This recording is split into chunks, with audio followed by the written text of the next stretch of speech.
You're listening to the Ordinary Vegan Podcast, where we teach you everything you need to know about adopting a plant-based diet full or part-time. Our goal is to empower you to live a long and healthy life. You can find today's show at ordinaryvegan.net or on iTunes.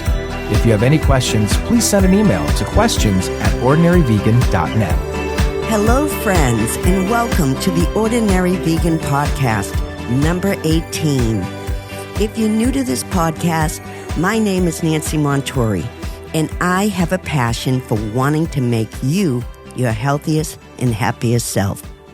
And I do that by advocating a plant-based diet here on these podcasts and on my blog, ordinaryvegan.net. A plant-based diet is centered around grains, legumes like beans and lentils, vegetables, fruits, and healthy fats like nuts, seeds, and avocado.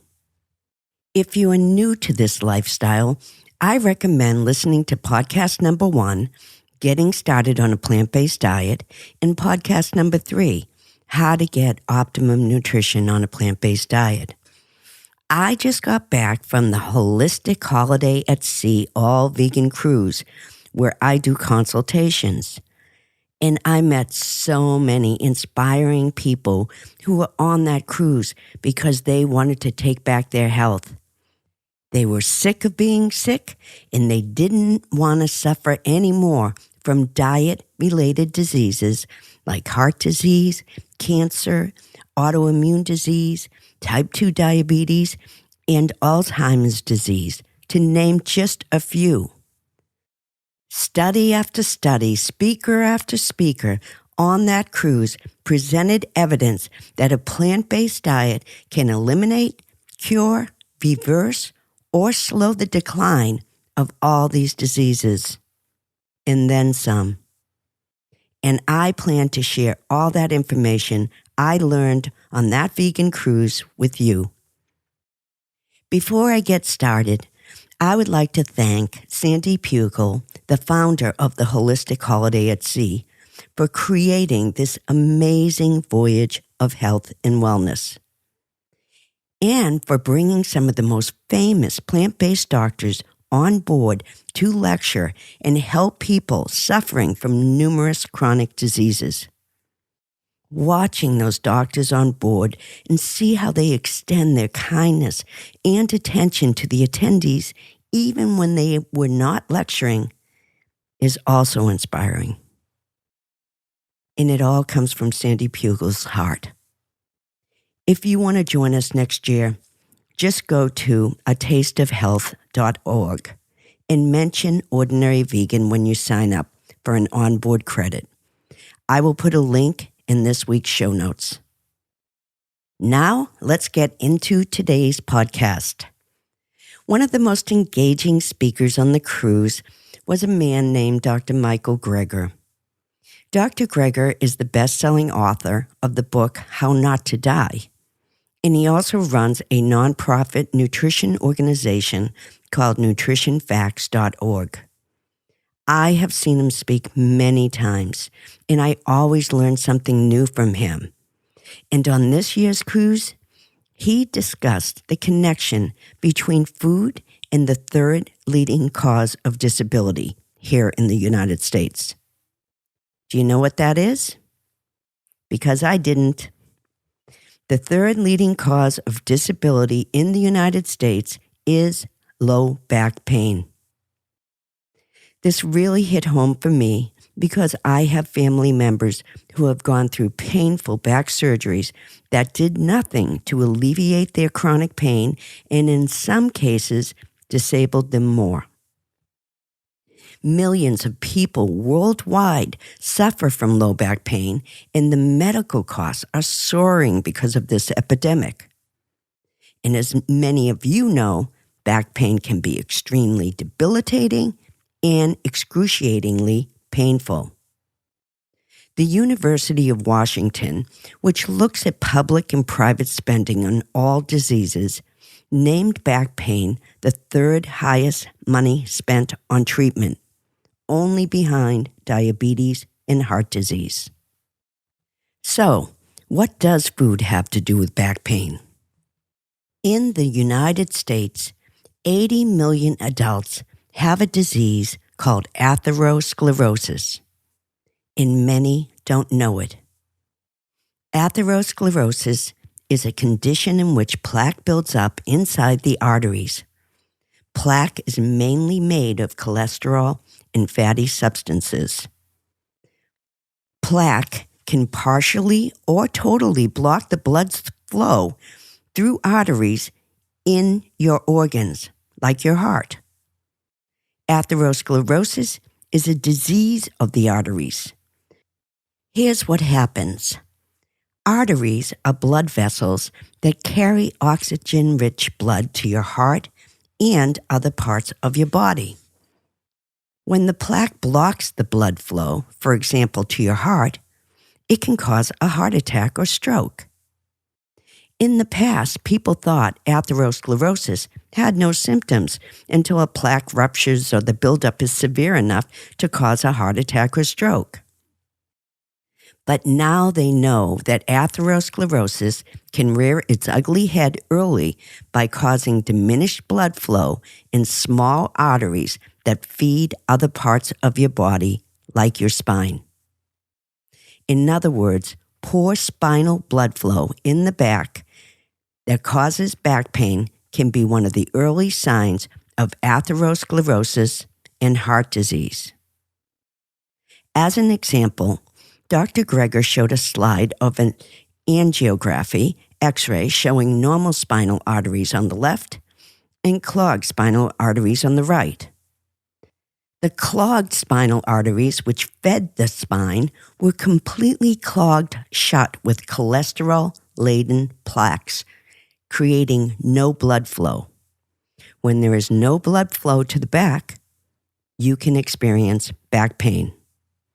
A recent study in May 2016, and I will provide the link in my show notes, concluded that chronic low back pain is associated with a higher prevalence of coronary heart disease.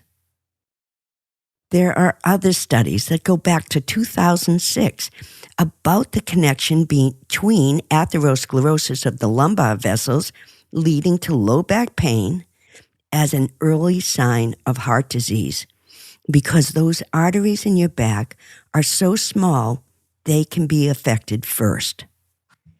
In my experience, I don't believe this connection of atherosclerosis and back pain was ever brought up by a doctor to my family members who have undergone painful back surgeries. Dr. Greger also mentioned how erectile dysfunction can also be a precursor to atherosclerosis because of the small blood vessels, and how limited blood flow in the penis can make an erection difficult. Although erectile dysfunction and back pain do not always indicate an underlying heart disease, research now suggests that men with erectile dysfunction and no obvious cause such as trauma should be screened for heart disease. Dr. Greger also stated that 97% of women and men by the age of 49 who eat the standard American diet of meat, dairy, and eggs show at least a grade 2 back muscle strain. Grade 2 back muscle strain usually results in back pain and not being able to walk properly. 97% of women and men. Sadly, low back pain is also becoming more common in children and adolescents, much like type 2 diabetes. But we can turn this around. The good news is it is never too late to start eating healthy to clean out those clogged arteries to our back, heart, and throughout our bodies. The best thing you can do for your back pain, erectile dysfunction, or early heart disease symptoms is to cut out all meat, dairy, and eggs, because a diet rich in high-fat animal food causes atherosclerosis. Another food-related disease Dr. Greger discussed was Alzheimer's disease. What they now know is that atherosclerosis also affects the brain, just like back pain, erectile dysfunction, and heart disease. A lack of adequate blood flow to the brain can cause Alzheimer's disease. Studies show that individuals with Alzheimer's disease have significantly more atherosclerotic narrowing within their brains. Dr. Greger showed 2 slides side by side. One was clogged with fat and cholesterol, closing off air and restricting blood flow to our brain. The other showed what cerebral arteries should look like: open, clean, allowing blood to flow inside our brains. Visualize, this is what we want our arteries to look like: open and clean. And this can be accomplished by cutting back meat, dairy, and eggs and enjoying instead grains, legumes, vegetables, fruits, and healthy fats like nuts and seeds. That isn't such a shabby deal. Then Dr. Greger discussed the Alzheimer's gene, APOE4.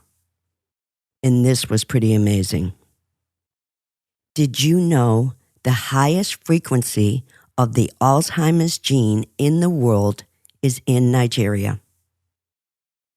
But they also have some of the lowest rates of Alzheimer's disease in the world. What? More Alzheimer's gene, less Alzheimer's disease? Why? How does that work? What does the Alzheimer's gene do? The Alzheimer's gene is the principal cholesterol carrier in the brain.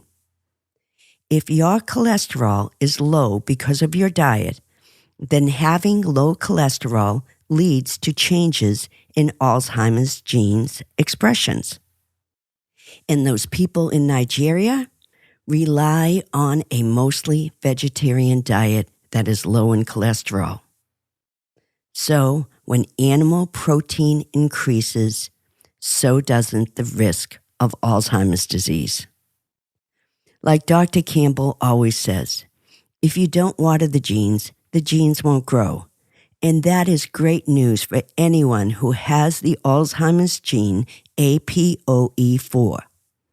My recommendation to anyone with that gene is to immediately switch to a plant-based diet and eliminate all cholesterol-clogging foods like animal protein, cow's milk, cheese, and eggs, and replace them with healthy, delicious, whole food plant-based diet of grains and vegetables, legumes, fruits, and healthy fats like nuts, seeds, and avocado. Another disease that Dr. Greger discussed is the second leading cause of disability and one of the most common causes of death: stroke. Dr. Greger believes that preventing strokes should be a key public health priority and should be treated with diet and not just medication. If you worry about having a stroke or someone in your family has had to face this challenge, then please listen to this nutritional information carefully because it is a simple way to help prevent a stroke. Dr. Greger said that just increasing your fiber in your diet by as little as 7 grams, which is a small serving of whole grain pasta or an apple, can lead to a 7% decrease in stroke risk. And if you really don't want to have a stroke, you should try to get 25 to 50 grams of soluble fiber a day. Soluble fiber is so easy to consume, but most people are deficient in fiber because fiber is only found in plants. There is no fiber in meat, cow's milk, or eggs, and the Western American diet relies on these animal proteins for the majority of their diet. Some good food choices that include insoluble fiber include wheat, whole grain products, fruits, and vegetables. For example, If you could just include a cup of lentils, a cup of black beans, and a cup of broccoli in your diet tomorrow, you will get an additional 34 grams of fiber. It's that simple. And there are hundreds of combinations like that, which can drastically improve your health. Grains, vegetables, fruits, and legumes. And no meat, dairy, or eggs. Every day to keep you stroke-free. And that is why we are here, to help you realize a long life in good health that is also kind to animals and the environment. Now, let's go into Ordinary Vegan's kitchen and make a delicious high-fiber main meal, and let's keep it simple. It is called brown rice and beans with ginger lime chili salsa, and it's one of my favorites. Let's break it down. This serves approximately 3 to 4 depending on portion size. Here's what you need for the rice. A 1/4 cup of vegetable broth for sautéing, a 1/2 cup of chopped onion, 1 cup of brown rice, a 1/4 teaspoon of salt and ground black pepper or more to taste, and a 1/4 cup of chopped cilantro. You just heat that vegetable broth in a medium saucepan over medium heat and add the 1/4 cup of chopped onion and cook, stirring occasionally until softened, about 5 minutes. Adding more vegetable broth if sticking. Then add the rice and stir that to coat. Then add 2 cups of water. Bring it to a boil, reduce the heat to low, cover and cook until the rice is just tender and water absorbed.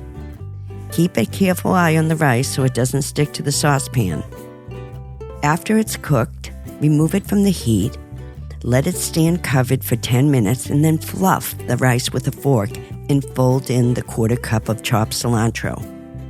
If you don't like cilantro, and I know many of you don't, add parsley or your favorite herb. I like a combination of mint and basil occasionally. Here is what you need for the beans.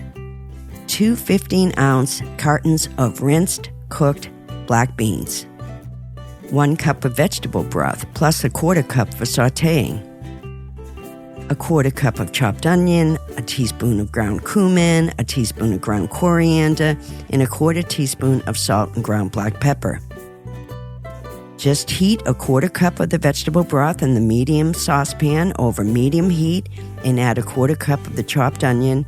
Cook that, stirring occasionally until the onion has softened. Add more vegetable broth if it's sticking. Add the 1 teaspoon of ground coriander and the 1 teaspoon of ground cumin, the salt and ground black pepper, and add the rinsed, cooked black beans and 1 cup of vegetable broth and bring that all to a boil. Reduce the heat and simmer for 5 minutes. Taste and adjust seasonings, adding more salt or pepper if needed. Now let's make the ginger chili lime salsa. Here's what you need. 2 red jalapenos or Fresno chilies, stemmed, halved, and seeded. 1 garlic clove, chopped. 1 tablespoon of peeled ginger, chopped. 1 tablespoon of finely grated lime zest. A teaspoon of maple syrup. A 1/4 cup of fresh lime juice. And an 1/8 cup of chopped onion. Just pulse them all together until a chunky sauce forms. Taste and adjust the seasoning, maybe adding a pinch of salt or a little ground black pepper. Then all you have to do is put some rice and beans into a bowl, top it with a little chili lime salsa, add some chopped fresh avocado, chopped tomatoes, a sprinkling of cilantro, and serve it with some lime wedges. I also like to serve it with a side of leafy greens and a baked fruit for dessert. Well, that is it for today's podcast. Thank you so much for joining me today. And please keep those comments and emails coming. I love your feedback and appreciate the time it takes for you to contact me. It really means a lot. I always say knowledge is power and education is key to maintaining and living a plant-based lifestyle. So, If you would like to learn more about plant-based nutrition and how to apply plant-based nutrition to your life, for a limited time only, I am offering 3 free training videos in plant-based nutrition. Just go to my website, ordinaryvegan.net, for the link to the free training videos. If you found this podcast information helpful today, please share on social media and consider writing a review in iTunes. The more reviews we receive, the more visibility and higher ranking iTunes gives our podcasts. And please join our healthy and supportive community on Facebook. We are over 311,000 strong and growing. Just go to facebook.com/ordinaryvegan. If you have any questions for me, email me at questions@ordinaryvegan.net, or you can record your question on my website. If you would like today's show notes, recipes, or reference links, go to my website, ordinaryvegan.net/playlist, for this week's information. Thanks so much for joining us today. I hope this podcast and all my podcasts help you live a long, healthy, and compassionate life. Till next time. Thanks for joining our plant-based community today. Together, we can accomplish great things. Please subscribe so you don't miss any of Ordinary Vegan's recipes and plant-based tips. If you have any questions or feedback, email us at questions@ordinaryvegan.net. Until next time.